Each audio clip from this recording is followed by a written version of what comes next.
Queridos, eu queria ler com vocês Hebreus, capítulo 12, versículo 1 e 2. Hebreus, capítulo 12, versículo 1 e 2.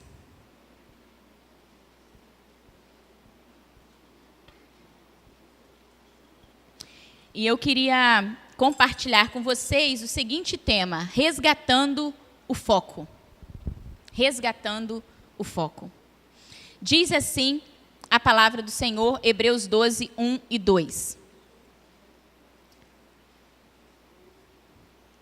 Portanto, também nós, visto que temos a rodear-nos tão grande nuvem de testemunhas, desembaraçando-nos de todo o peso e do pecado que tenazmente nos assedia, corramos com perseverança a carreira que nos está proposta, olhando firmemente para o autor e consumador da fé, Jesus, o qual, em troca da alegria que lhe estava proposta, suportou a cruz, não fazendo caso da ignomínia, e está assentado à destra do trono de Deus. Queridos, como eu falei da última vez que eu estive aqui, embora fosse bem rapidinho, até janeiro desse ano eu era professora universitária, né? Até antes de pedir demissão, para poder ir para o campo. E eu dou aula na universidade desde 2005. Muito tempo, eu amo ensinar. E Deus me deu algumas oportunidades na universidade, né? Eu sempre dou aula no curso de Direito e dei aula muitos anos no curso de Relações Internacionais. E é engraçado que, por conta das disciplinas que eu acabo ministrando, acontece uma coisa curiosa. Eu sempre estou dando aula no 2º e 3º período do curso e sempre estou dando aula no 9º e 10º período também. Porque algumas disciplinas eu ministro... Eu nunca estou no meio do curso, ali, 4º, 5º, pouquíssimas vezes eu fiquei ali. Normalmente eu estou no início do curso e no final do curso de Direito, né? E, queridos, uma coisa que começou a me chamar a atenção desde que eu comecei a dar aula é que eu sempre faço a mesma pergunta quando eu começo o semestre, a mesma pergunta. Eu faço no 2º período e eu faço na minha turma de 10º período. E eu pergunto para eles assim, mas por que vocês querem fazer Direito no 2º período? E no 10º eu pergunto, mas por que vocês escolheram fazer Direito, né? Porque, o que levou vocês a fazer isso? E é muito curioso que nesse tempo todo eu percebi uma coisa. Quando chega no 2º período, que as pessoas estão entrando na faculdade, 1º e 2º período, elas estão no início. Algumas não sabem por que estão fazendo Direito, né? Ou Relações Internacionais. Algumas não sabem. Então, elas falam assim, não sei. Outras falam assim, estabilidade, eu quero fazer concurso público, né? Muita gente quer seguir a carreira de concurso. Outros falam, eu estou tentando, porque a faculdade de Direito dá muita oportunidade.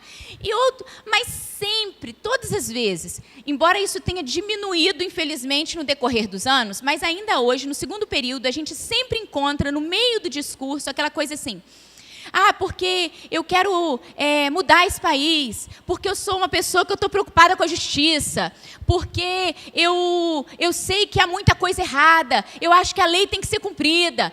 Você percebe no 2º período, permeado nas outras informações, um certo ideal, um certo valor, algo mais com fazer direito, além daquela coisa só do concurso, né? Então, permeado na fala deles, você percebe um certo ideal de justiça social, um certo ideal de igualdade, de luta pela liberdade. Alguns falam, não, porque a gente tem que defender os direitos humanos. Você percebe isso. Agora, queridos, é impressionante. Todas as vezes que eu pergunto no 10º período por que você fez a faculdade de Direito e o que você vai fazer com ela, é 100% das respostas. Eu quero saber qual é o concurso que vai dar mais dinheiro, porque eu quero a minha estabilidade. Todos eles. E aí, isso foi tão intenso ao longo... E eu dei aula em várias faculdades diferentes, então não é uma coisa de uma faculdade, não. Isso é geral. E eu comecei a pensar comigo o que acontece entre o 2º e o 10º período, que o ideal morre. Que existe alguma coisa que acontece entre o início e o final, que aquele senso de justiça, aquele senso de direitos humanos, aquele senso de igualdade, de liberdade, aquele ideal, por menor que seja, ele acaba. E a pessoa começa falando um discurso e ela termina querendo saber quanto que ela vai ganhar no bolso. Eu falei, Senhor, não tem alguma coisa errada nisso daí. Queridos, eu comecei a analisar que na nossa vida cristã, muitas vezes, não é diferente. Não é diferente. quando a gente começa a nossa caminhada cristã, quando a gente se converte, quando a gente começa, a gente recebe o Senhor, a gente tem aquele encontro que muda a nossa vida, Deus parece que é a nossa prioridade. E a gente quer fazer tudo para Deus, e a nossa vida é focada em Deus, e a gente quer saber qual é a vontade de Deus, a gente busca desesperadamente por essa vontade. Mas os anos vão passando, as coisas vão acontecendo, a vida vai tomando um ritmo, uma rotina, e quando a gente se dá conta, onde foi parar aquele ardor? Onde foi parar aquele ideal? Onde foi parar aquele sonho? Onde foi parar aquela disposição de servir ao Senhor? O que aconteceu no meio do caminho que nos desviou do foco? E às vezes a gente não sabe dizer o que aconteceu no meio do caminho. A gente só sabe dizer que a gente não está no mesmo foco. Tem alguma coisa que precisa ser alinhada. Tem alguma coisa que precisa ser resgatada. Tem alguma coisa que precisa ser reconstruída para que a gente volte à essência, para que a gente volte à visão, para que a gente volte ao amor, para que a gente volte à paixão, para que a gente volte ao foco, para que Cristo seja verdadeiramente a nossa prioridade. E é assim que acontece. Infelizmente, a gente precisa se dar conta disso. E é por isso, querido, que quando eu estava orando por esse dia e por esse momento e sobre missões, Deus me deu essa palavra de resgatando o foco. E nessa carta de Hebreus, a carta de Hebreus, o autor é desconhecido, né? A gente não sabe quem escreveu, embora tenha algumas conjecturas, a gente não sabe quem escreveu a carta aos Hebreus. Mas essa carta é uma carta direcionada a cristãos. Ela é uma carta direcionada a cristãos. Hebreus 3, capítulo 3, versículo 1, diz assim: por isso, santos irmãos, que participais da vocação celestial, considerai atentamente o apóstolo e sumo sacerdote da nossa confissão, Jesus. Então, portanto, santos irmãos, querido, está escrevendo para crente, está escrevendo para a igreja. Mas essa carta também é uma palavra de exortação à igreja. Toda a carta é uma palavra de exortação. Se você olhar Hebreus, capítulo 13, versículo 22, vai dizer assim: rogo-vos ainda, irmãos, que suporteis a presente palavra de exortação. Então, a carta, existe permeada na carta uma exortação presente nos seus capítulos para aqueles crentes, para aquela igreja. Queridos, qual é o contexto dessa carta? Essa carta foi uma carta escrita no final da década de 60 do primeiro século. Você tem alguns cristãos que são perseguidos ainda. Você tem outros cristãos que estão apostatando da fé, que estão se desviando da fé. Você tem nesse contexto alguns cristãos que estão retornando ao judaísmo, às antigas práticas religiosas. Você tem nesse contexto uma série de pessoas e de irmãos que estão desanimados, que estão enfraquecidos, que estão temerosos, que estão perdendo o foco. Que estão perdendo o foco. E qual é o tema da carta? O tema dessa carta aos Hebreus é a superioridade de Cristo. Superioridade de Cristo, tanto em sua pessoa quanto em seu sacerdócio. Esse permeia toda a carta.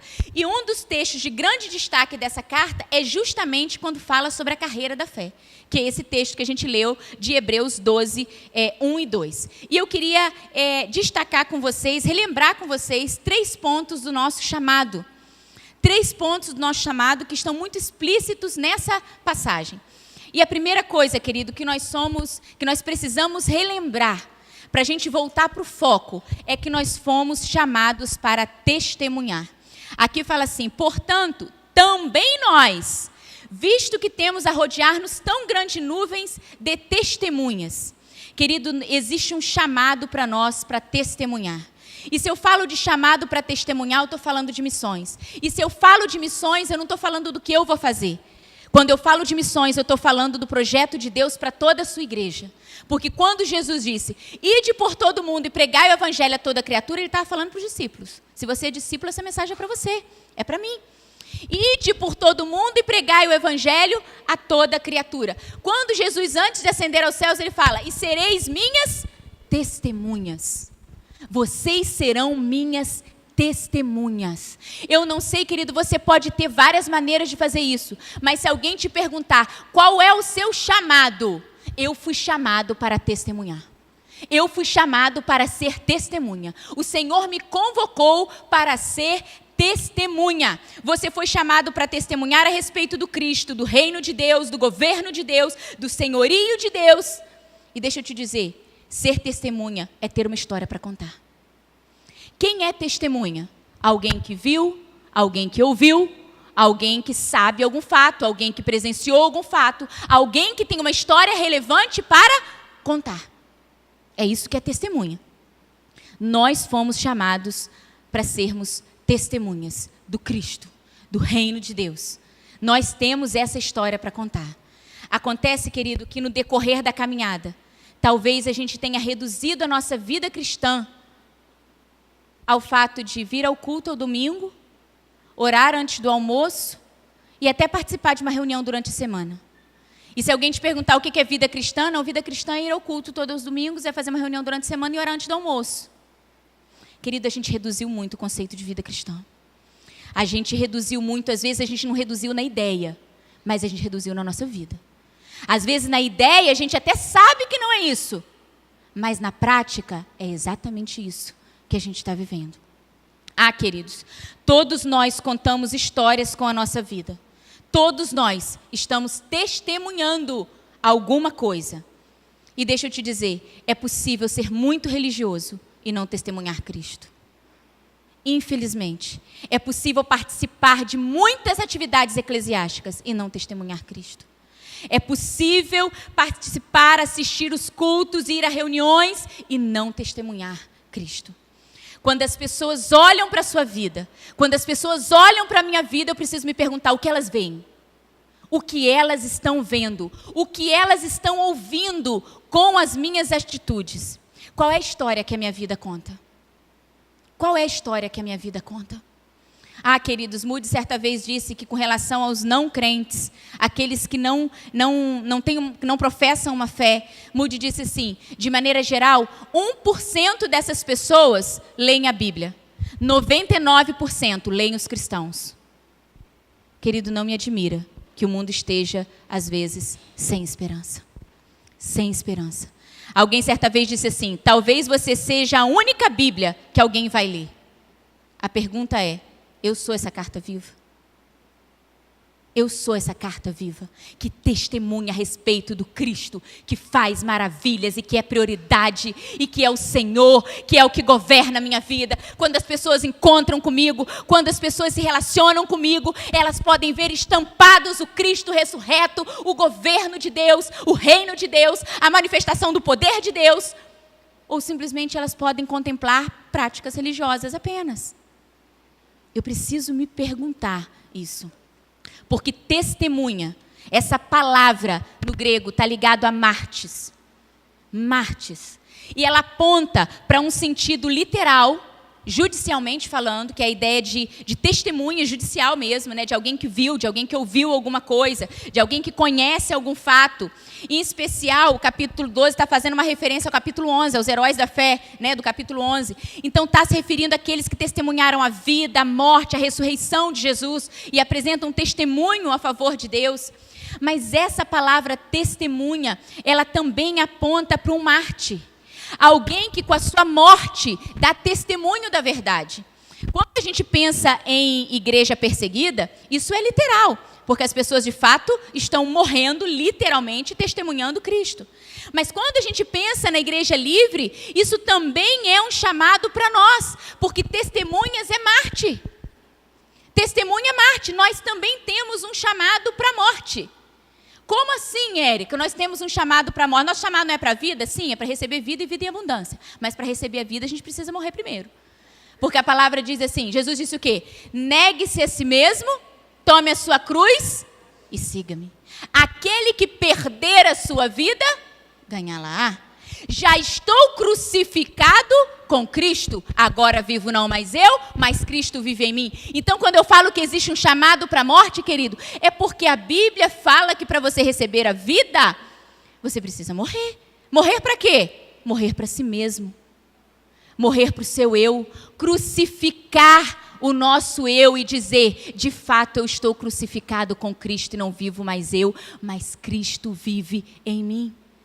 Se morrer por Cristo é difícil, tem uma música muito antiga do Beto Tavares que fala assim, talvez morrer por ti não seja o mais difícil.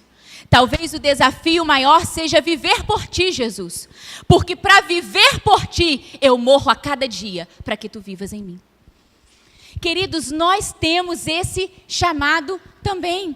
Nós precisamos voltar para esse cristianismo que nos leva à cruz. A cruz é o centro, Jesus é o centro. Jesus é o nosso tesouro. Jesus é o nosso maior tesouro. Queridos, às vezes eu vejo pessoas usando Deus, usando Cristo, usando a fé para adquirir aquilo que de fato é o seu maior tesouro. Ou Cristo é o nosso tesouro, ou você vai começar a usar Deus para conquistar aquilo que de fato é o seu maior tesouro.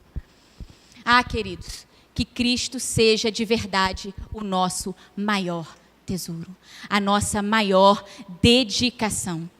E como que eu posso testemunhar a esse respeito? De diferentes maneiras eu posso fazer isso, né? Eu fiz isso na faculdade, período que eu dava aula, você faz isso na sua empresa, na sua vizinhança, nós estamos testemunhando Cristo. Agora, queridos, é preciso compreender que testemunho é algo que não é só com palavras, porque o mundo está cansado de ouvir. As pessoas estão cansadas de ouvir, elas querem ver. Elas querem ver e dizer, isso é real, isso é verdade mesmo. Eu estou vendo que é. Porque com relação a uma vida, querido, não há argumento. Não há argumento. Qual o sentido da vida? Eu fiz algo para mim, né, que eu coloquei para mim assim, que eu pego como lema para a minha vida, com base no que eu vi da Bíblia. Qual o sentido da vida? O sentido da vida é conhecer a Deus, prosseguir conhecendo, torná-lo conhecido, manifestando o seu reino onde nós estivermos. Querida, a gente precisa ter essa consciência, porque tem muita gente que para no meio do caminho. Qual o sentido da vida? Primeiro, conhecer a Deus, porque não existe vida sem Deus, porque Jesus disse, eu sou a vida. Então não há vida no sentido pleno sem Deus. Então nosso objetivo é conhecer a Deus. Mas, querido, se fosse só conhecer a Deus, a gente conhecia Deus, se convertia e morria. Ia para o céu. Que acabou, não tem mais nada para fazer aqui. Então não é só conhecer a Deus, é prosseguir conhecendo, porque o Senhor é inesgotável. Queridos, Deus é inesgotável. Quanto mais você conhece de Deus, mais Deus se revela. Quanto mais você conhece, mais Deus se revela. Quanto mais você conhece, mais tem para conhecer. Mais tem para conhecer, isso é inesgotável, porque o nosso Deus é inesgotável. Então a gente precisa conhecer a Deus, prosseguir conhecendo. Mas não é só prosseguir conhecendo, querido, senão a gente vai se tornar um obeso espiritual. Aí a gente vai para o mosteiro, vai para um monte, fica lá só conhecendo a Deus, só conhecendo a Deus, só conhecendo a Deus, só conhecendo e prosseguindo conhecendo a Deus. Não, querido. A Bíblia diz que você precisa conhecer, prosseguir conhecendo, mas você precisa torná-lo conhecido. Então a gente precisa torná-lo conhecido o tempo inteiro. Torná-lo conhecido. Mas torná-lo conhecido como? Manifestando o seu reino onde nós estivermos. Manifestando o reino na faculdade, manifestando o reino em casa, manifestando o reino na vizinhança, manifestando o reino de Deus. Agora, não é uma coisinha boba. É você encarar cada coisa que você faz como uma oportunidade de manifestar o reino de Deus. Querido, eu tive experiências tremendas na faculdade. Tremendas na faculdade, incontáveis, incontáveis. Teve uma que Deus me surpreendeu. Eu estava orando de madrugada e Deus me colocou a imagem de uma aluna minha. E Deus me deu a visão daquela aluna e eu não lembrava o nome dela, que eu dou aula para muita gente, não são dezenas de alunos, você não lembra o nome de todo mundo. E Deus me deu a visão sobre ela, ela chorando. Ela chorando, chorando, chorando. Eu virei naquela madrugada, comecei a orar. E falei com Deus, Senhor, eu não sei porque o Senhor está me mostrando. Eu não sei se ela já chorou, se ela está chorando, se ela vai chorar. Eu não sei, mas se o Senhor mostrou, eu começo a interceder por ela agora. E eu comecei a orar por ela, orar por ela. No outro dia de manhã, eu dava aula para a turma dela. Ela estava lá, toda... Não era crente, não. Toda... Professora! Bem faculdade, né? Professora! Eu falei, e aí, tudo bem? Ela, tudo bem, beleza. Não sei o que e tal. Ela sentou, eu olhei assim, eu pensando comigo e Deus, né? Gente, essa menina nem imagina que essa madrugada eu estava orando por ela, né? Não pode nem sonhar num negócio desse, né? E eu louvando a Deus. Aí eu falei assim, que bom que ela está bem, tudo. Glória a Deus, Deus sabe por que faz as coisas, né? Querida, eu comecei a botar a matéria no quadro. Estou botando a matéria quase, de repente, quando eu volto, a menina está com o celular na mão chorando. A mesma cena. Na hora, eu olhei e falei, Senhor, o Senhor não precisava me mostrar. Mas eu já guerrei por ela de madrugada. Muito obrigada pelo que o Senhor está mostrando. Fui até ela, perguntei se ela estava precisando de alguma coisa. Ela falou, não, professora, pode continuar a aula. Eu falei assim, tá bom, eu vou continuar. Então, qualquer coisa que você precisar, eu estou aqui. E voltei louvando a Deus, falando, Senhor, muito obrigada, porque eu não sei o que está acontecendo, mas o Senhor já me usou para estar orando por ela. Então, eu preciso encarar, eu estou dando um exemplo, eu preciso encarar cada coisa que eu faço como uma oportunidade de manifestar o reino de Deus. Manifestar o reino de Deus. Se eu estou diante de 60, 80 alunos, eu falo, Senhor, eu vou ficar 6 meses com esses jovens aqui, adultos.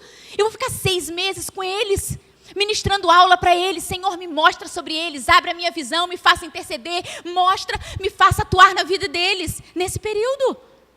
Manifestando o reino de Deus onde nós estivermos. Querido, o que é preciso para você ser testemunha? Isso é algo lindo.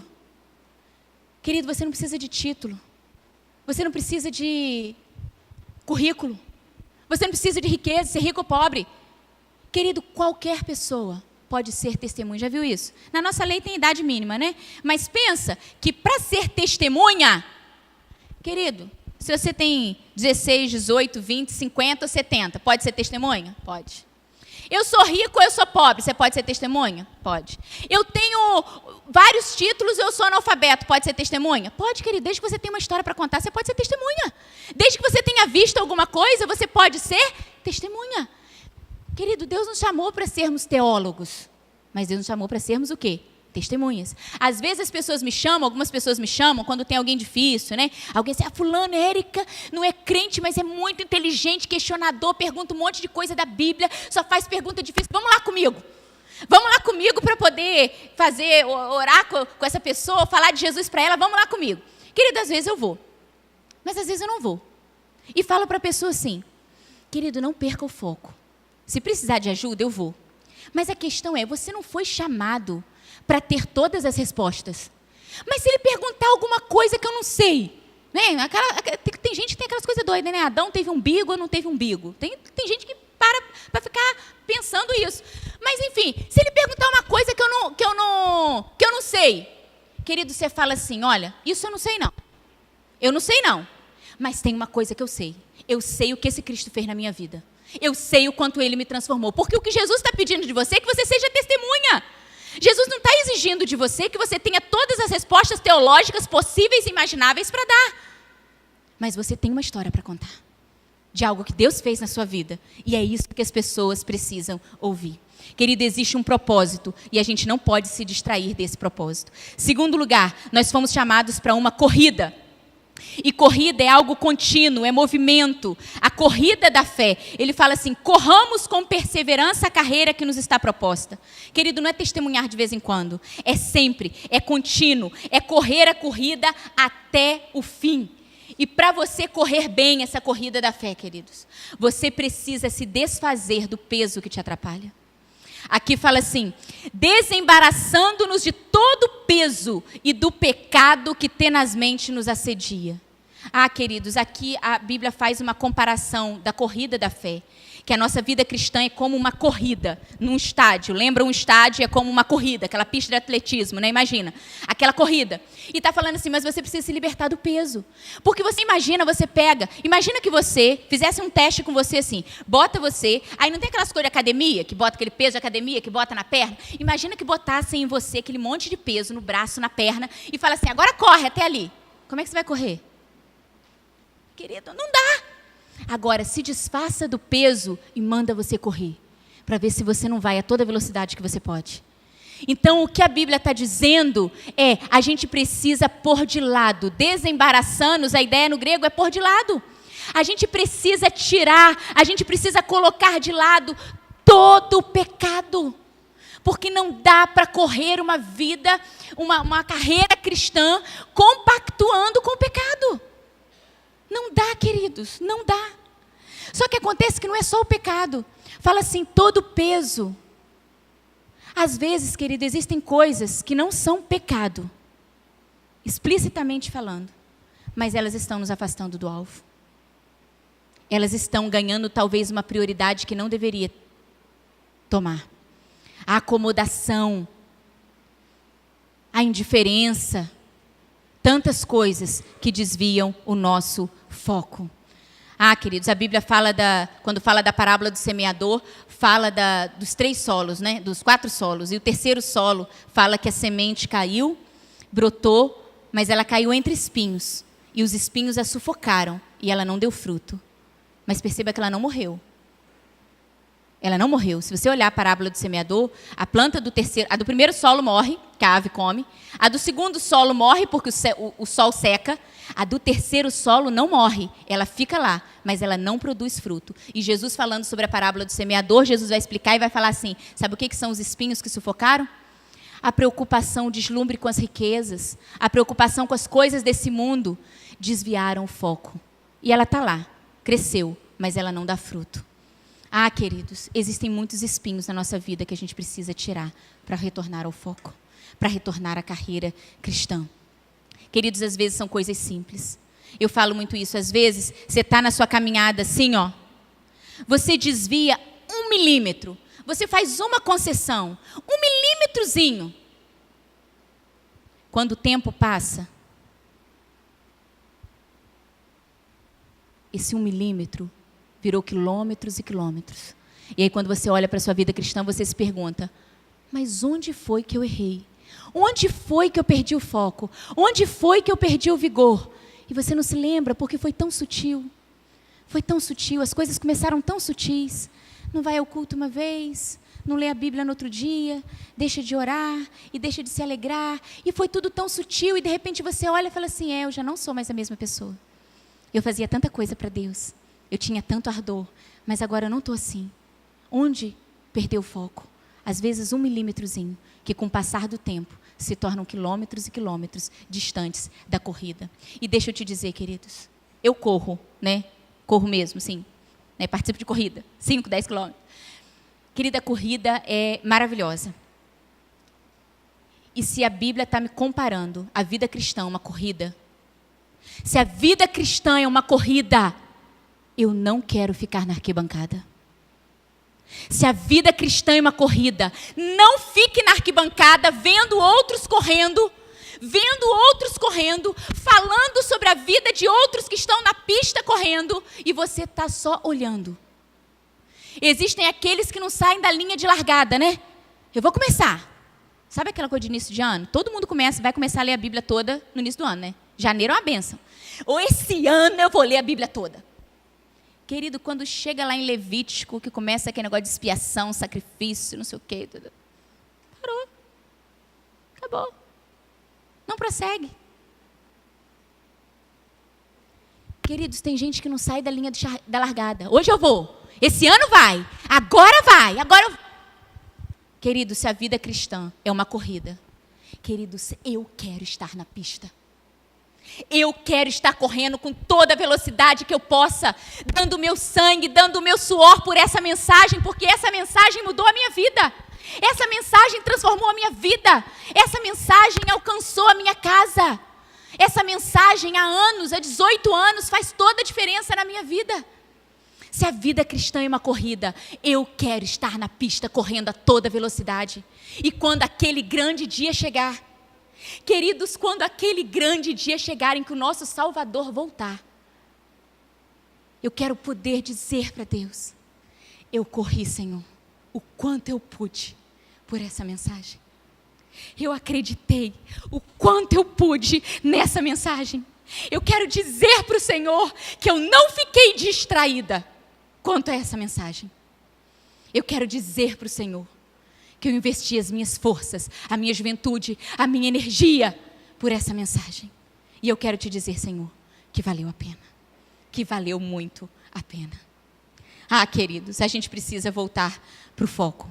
E terceiro e último lugar, nós precisamos lembrar que nós fomos chamados para fixar os olhos em Jesus. O foco é Jesus. Existe um alvo.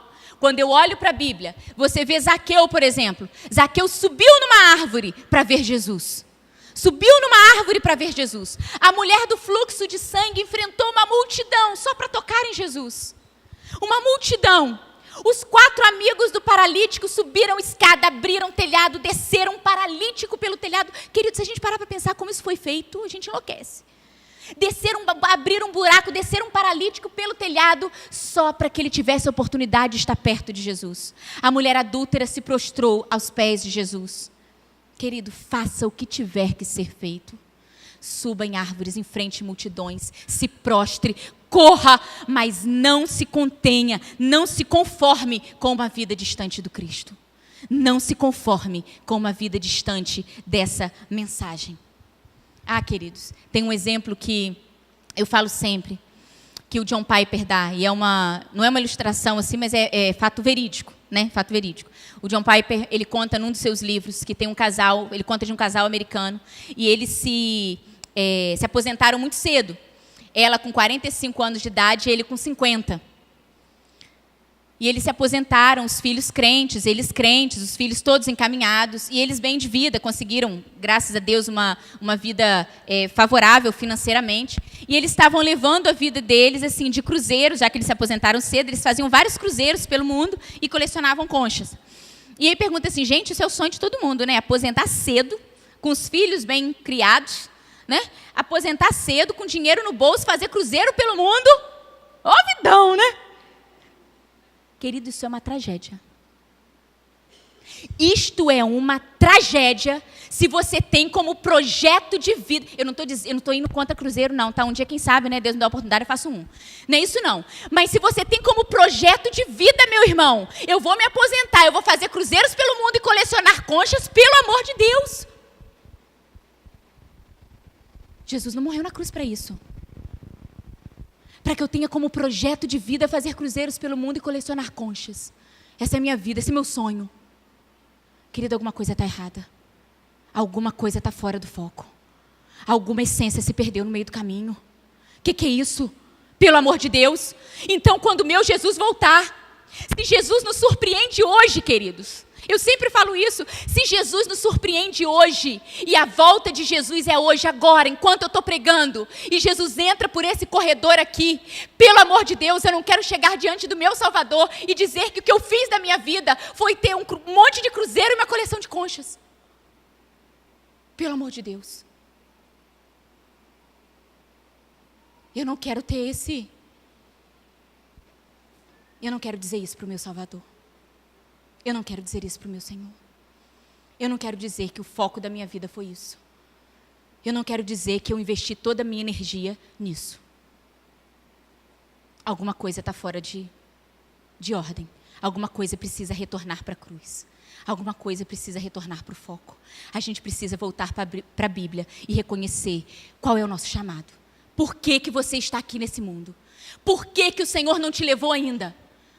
Por que o Senhor não te levou ainda, meu querido? Porque se você já o conhece, se você é filho e você é filho de Deus, se você já recebeu a salvação e o Senhor ainda permanece com você aqui nessa terra, querido, há um propósito. Há um propósito. E deixa eu te dizer, é possível descobrir esse propósito. E se é possível descobrir esse propósito, deixa eu te dizer, você deveria investir toda a sua energia nisso. Isso deveria ser algo que não te deixasse dormir. Senhor, qual é o teu propósito? Qual é o teu propósito? Eu quero cumprir o teu propósito para a minha vida. Porque se eu estou aqui, é porque o Senhor ainda conta comigo. Porque existem coisas que o Senhor ainda quer fazer através da minha vida. Me diga, Senhor, porque eu não vou conseguir dormir sem saber isso. Queridos, hoje eu estou aqui contando o que Deus está falando com a gente. Comigo, com o Clovinho, com as crianças. Queridos, o que Deus está fazendo com as crianças, deixa eu te dizer. Eu peguei a minha filha de 3 anos, beijando o globo. A gente tem o globo lá em casa, eles sabem onde ficam, né, os países, eles sabem onde fica o Timor. A minha filhinha de 3 anos, eu peguei ela assim, olhei, meu marido viu assim, do canto do quarto, assim, falou assim, vem cá, Érica, vem cá, olha, Elisa. Quando eu peguei, ela estava beijando o Timor, na reta do Timor, beijando. E dizendo assim, te amo, Timor, te amo, Timor, te amo, Timor. Querida, eu comecei a louvar a Deus. O que faz uma criança beijar um globo? Uma criança de 3 anos beijar um globo e dizer que ama uma nação? Eu falei, Senhor, aí está o meu êxito como mãe. Aí está o meu êxito como mãe. Porque eu pude dar muita coisa para eles, né? Escola boa. Talvez agora eu não consiga dar uma boa escola. Talvez agora eu não consiga dar muitas coisas que eu dei até agora. Mas o principal, eles vão ter. O principal, a vida de movimento no espírito jorrando, eles vão ter. Eles vão ter. E aquela nação vai conhecer o Cristo que movimenta a nossa vida. Aquela nação vai conhecer o Cristo que está vivo e que movimenta a minha vida, o meu casamento, os meus filhos. Aquela nação vai conhecer. Eu soube de uma missionária do Timor. Ela teve agora dia 26 lá na igreja e ela teve falando com a gente, uma missionária lá do Timor-Leste, ganhei esse presente de aniversário, né? E ela falou assim, ela me contou algumas coisas do Timor que eu não sabia, né? Lá tem muito terremoto. A gente vai chegar no mês de abril, lá abril, maio, junho, é certo de ter terremoto. Aí ela falou que lá, quando tem terremoto, queridos, as pessoas, quando tem terremoto, as pessoas saem das suas casas. Porque elas acham que quando acontece o terremoto é porque Deus dormiu. Deus dormiu. E ela falou, Érica, você vai presenciar isso. Quando tem o terremoto e a terra treme, as pessoas acham que Deus dormiu. Sabe o que elas fazem?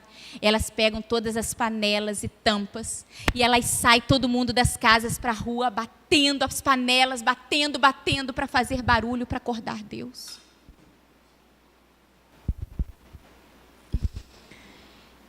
Queridos, quando eu ouvi isso, eu falei, Senhor,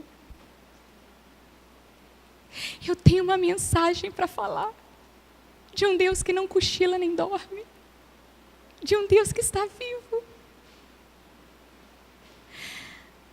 Senhor, eu quero estar lá, eu quero estar com aquele povo, eu quero estar com aquele povo, eu quero mostrar para eles a mensagem da cruz, eu quero mostrar o túmulo vazio, eu quero mostrar um Jesus vivo. Me mantenha no foco, Senhor, me mantenha no foco. Queridos, missões não é só para mim. Missões é para todos nós. Eu sei que essa igreja está indo comigo ao Timor-Leste. Vocês estão indo comigo ao Timor-Leste. Se vocês estão se comprometendo a orar por mim, vocês estão indo comigo. Cada coisa que for plantada lá, cada coisa que for colhida lá, vai cair na sua conta também. Vai cair na sua conta também. Que Deus nos abençoe muito. Nos abençoe muito. E que a gente diga definitivamente para Deus, Senhor, resgata o meu foco. Resgata o meu foco. Que Deus nos abençoe. Eu quero que você curve a sua cabeça. Eu quero poder orar por você. E eu quero nessa hora, meu irmão, que você pense na sua vida. E eu não sei se talvez no meio da caminhada algumas coisas tenham se perdido. Talvez algum chamado tenha se perdido. Talvez algum dom tenha sido enterrado. Eu não sei o que o Espírito Santo está ministrando ao seu coração. Mas eu quero te dizer que não importa a idade que você tenha. Se você tem 5, 10, 50, 80 ou 90 anos. Existe algo específico para você. E se você quer, querido, que Deus dê uma ajustada, se você está colocando alguma coisa específica diante de Deus, antes de ir para o Timor, eu quero ter a oportunidade de orar com você, pela sua vida, pela sua casa, e que esse movimento de vida em Deus, esse movimento de vida que está acontecendo dentro de mim, dentro da minha casa, que esse movimento de vida inunde a sua vida, que esse movimento de vida inunde a sua casa, em nome de Jesus, em nome de Jesus. E eu quero ter a oportunidade de orar por você, de orar com você, colocando você diante de Deus nessa hora. E se você quer fazer isso em nome de Jesus, vem aqui orar comigo. Eu quero que você saia do seu lugar e você venha aqui, e eu vou descer, e eu quero poder orar com você e por você, e juntos vamos fazer verdadeiramente aquilo que o Senhor nos chamou para fazer. Vamos retornar ao foco. Deus te abençoe. Deus te abençoe. Eu quero que você saia do seu lugar e você venha aqui, dizendo para Deus, Senhor, eu estou me apresentando ao Senhor, porque alguns milímetros foram desviados ao longo da caminhada, mas eu estou retornando ao foco. Eu entendi, o teu Espírito está falando comigo, eu entendi, eu quero isso. Vem para cá, chega aqui mais para frente para que os outros possam vir. Quero pedir para quem está aqui, chegue bem para frente.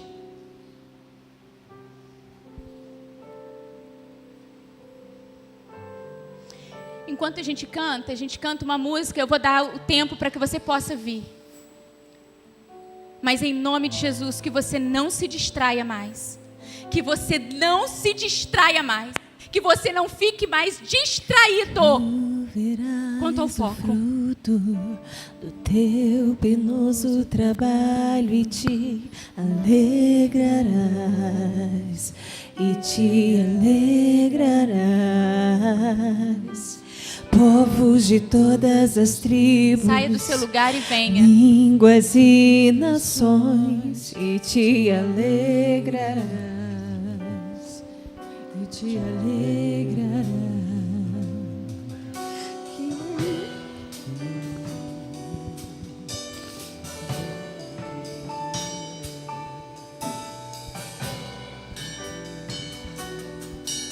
Oh Deus, faça o teu movimento. Que o meu viver revele quem tu és.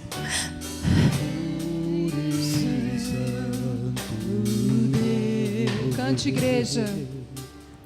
Toma o teu lugar. Que teu coração se alegre sobre mim. Em honra a ti, Cordeiro Santo, Cordeiro Santo, todo domínio a ti, Senhor, Deus poderoso, Deus poderoso, Deus poderoso, Deus poderoso.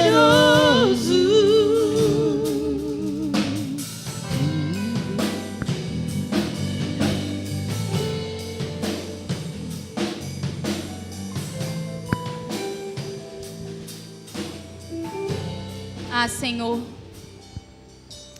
Senhor, nessa hora, Deus, eu quero te louvar pelo teu movimento de vida. Eu quero te louvar pelo que o teu Espírito está produzindo dentro de nós nessa hora. Porque o teu amor nos constrange. Porque a tua mensagem nos constrange. Porque nessa hora, Deus, a tua palavra nos constrange por dentro. E nos faz voltar ao foco, nos faz voltar à essência. Ó Deus de amor, louvado seja o teu nome, pelo movimento do teu Espírito, movimento que só o Senhor pode produzir. Senhor, eu clamo ao Senhor nessa hora, e eu intercedo ao Senhor pela vida dos meus irmãos que estão aqui, que se colocaram de pé nessa hora, que saíram dos seus bancos, que caminharam até aqui e que estão se apresentando diante do Senhor nessa hora. Senhor, eu quero colocar a vida deles diante do Senhor, porque eu sei, ó Deus, que há sementes que foram plantadas pelo Senhor.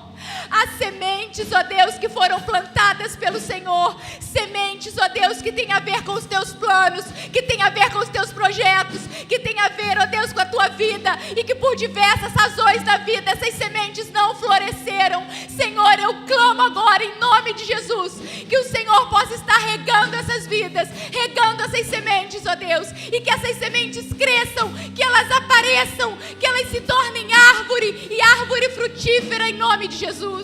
Senhor, se há terra seca e sem vida, ó Deus, faça jorrar dos teus rios, ó Deus. E aonde há morte, que a vida aconteça, porque um momento, Deus, esteve na história em que teu profeta esteve diante de vale de ossos secos, e o Senhor falou: profetiza, e ao som da tua palavra, Deus, ao som da tua palavra, aqueles ossos começaram a se erguer, e tomaram carne, e se juntaram, e se transformaram num exército. Senhor, aquilo que está seco e morto dentro de nós, sopra o teu Espírito, Deus, sopra o teu Espírito e faça reviver. Sopra o teu Espírito, Senhor, e ressuscita, Deus, mas não nos deixe distraídos mais, Ó Deus, toma os teus filhos, toma os meus irmãos, ó Deus, e que eles sejam inflamados, que eles sejam cheios, ó Deus, do teu poder, da tua palavra, e que a vida deles seja um testemunho vivo do Senhor, da tua mensagem, do teu poder, dos teus milagres, ó Deus, do teu reino, do teu governo, para que o mundo creia que o Senhor enviou Jesus, para que a esperança chegue, em nome de Jesus, em nome de Jesus. Eu coloco diante do Senhor essas pessoas, ó Deus, e também aquelas que estão sentadas, que por algum motivo não puderam estar aqui. Alcance essas pessoas, Senhor, alcance essas famílias. Senhor, eu clamo ao Senhor pela geração, ó Deus, dessas pessoas que estão aqui. Se há filhos aqui, ó Deus, Senhor, toma essas crianças, toma os filhos, enche-os com poder, enche-os com teu Espírito, Deus, que as crianças desde agora, não precisa esperar crescer, que essas crianças, ó Deus, filhos dos teus filhos aqui, que essas crianças, que esses filhos, que esses netos, ó Deus, sejam cheios da tua glória, para manifestar o teu reino, onde elas estiverem, em nome de Jesus, para a glória do teu nome, para que o teu nome seja exaltado em todo lugar e em todas as nações, em nome de Jesus, amém, amém, glória a Deus, glória a Deus. Deus te abençoe. Permaneçam aqui, a congregação fica em pé. Nós vamos cantar este hino, mas fique aqui na frente, porque nós vamos encerrar orando pela família missionária. Chega aqui, pastora Érica, Clóvis, venham aqui. Vamos encerrar cantando este hino e fazendo um voto ao Senhor. Eu não vim aqui para estar com vocês, eu vim para pedir a Deus para a gente não perder o foco. Às vezes a gente perde o foco e a gente acaba sendo empecilho para que pessoas se aproximem de Cristo. A gente tem que ter muito cuidado. A Bíblia diz que todos nós vamos comparecer ante o tribunal de Cristo, e esta carta Paulo escreveu também para uma igreja, e nós vamos dar contas do que fizemos através da nossa vida, o bem ou o mal. Está lá 2 Coríntios 5:10. Que a gente não perca o foco.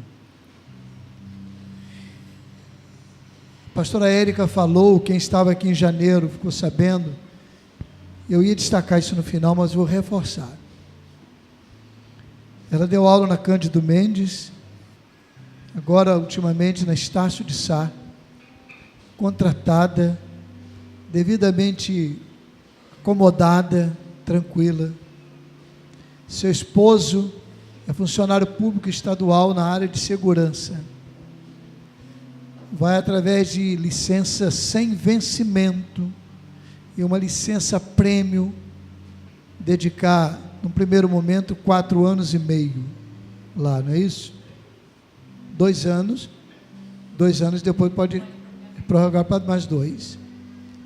Irmãos, eles vão para o Timor-Leste. Daniel tem 6 aninhos. Quem estava aqui em janeiro viu aquele casalzinho de crianças. A Elisa tem 3 aninhos. Que desafio. E às vezes aqui, com toda a comodidade, nós não estamos fazendo nada. E estamos reclamando ainda. Às vezes nós temos perdido o foco. No seu coração, enquanto nós cantamos este hino, peça ao Senhor: Senhor, não me permita perder o foco. Eu não quero perder o foco, Senhor.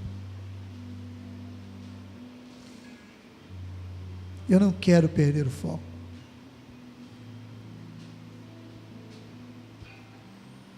Que a gente não perca essa visão. Deus quer se alegrar com a gente. Vamos cantar.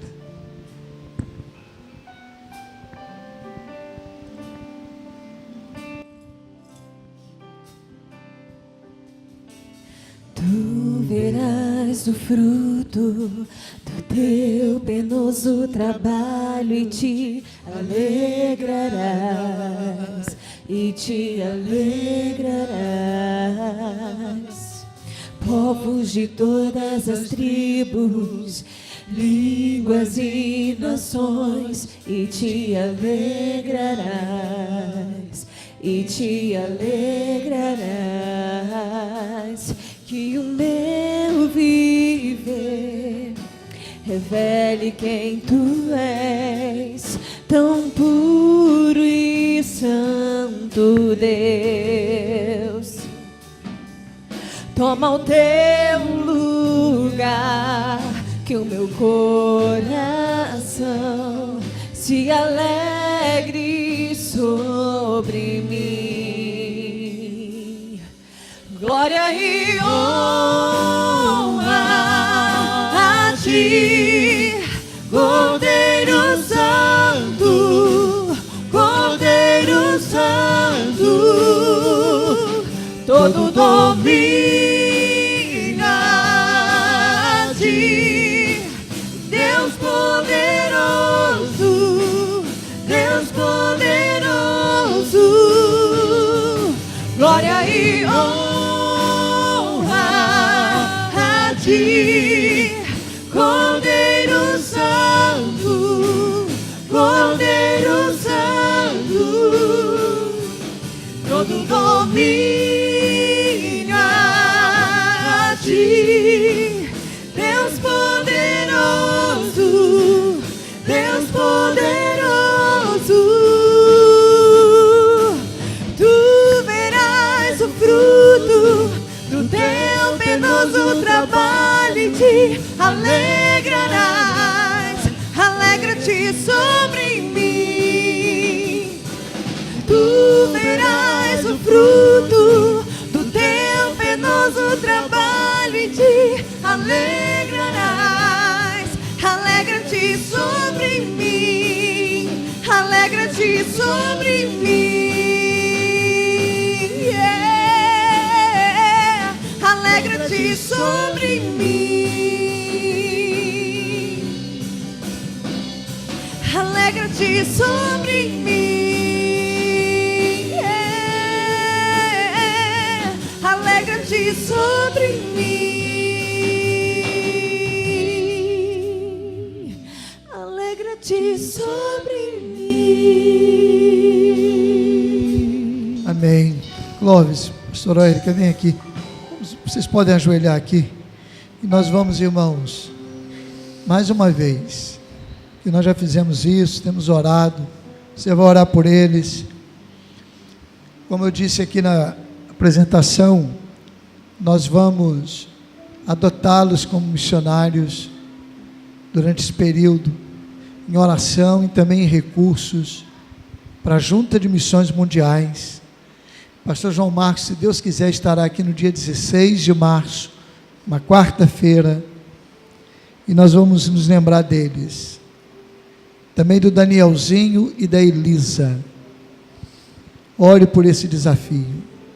Eles vão para um lugar onde as condições de saneamento básico são primárias, deficientes. Veja, um desafio. Condições para a saúde são assim tremendamente difíceis. A gente reclama aqui do nosso sistema, a gente não tem ideia dos desafios para onde eles vão. Eu só posso crer que isso é uma ação de Deus, ou então é uma loucura humana. Nós cremos que é uma ação de Deus. Nós cremos. Então eles precisam de oração. Mariane, vem aqui, você é a nossa promotora de missões, fique do lado deles aqui também. O pastor Tadeu está pregando na Praia de Siqueira, e o pastor Vinícius lá na Vila do Ar. Estenda a sua mão e vamos orar juntos. O Senhor te abençoe e te guarde. O Senhor faça resplandecer o seu rosto sobre ti e tenha misericórdia de ti. O Senhor sobre ti levante o seu rosto e te dê a paz. Amém. Pai, aqui estão Érica e Clóvis, teus filhos. Ó Deus, tem Daniel e Elisa, teus filhinhos também, Senhor. Eles estão se despedindo de nós, e dentro de um mês e alguns dias, estarão indo para aquela região tão difícil, lugar até mesmo inóspito, sem muitas condições, ó Deus. Senhor, nós te suplicamos em nome de Jesus, estende a tua mão de graça sobre eles, Pai, sustenta-os com coragem, cada vez mais com saúde, com o coração cheio de fervor, e que eles não desistam do ideal que têm, Senhor.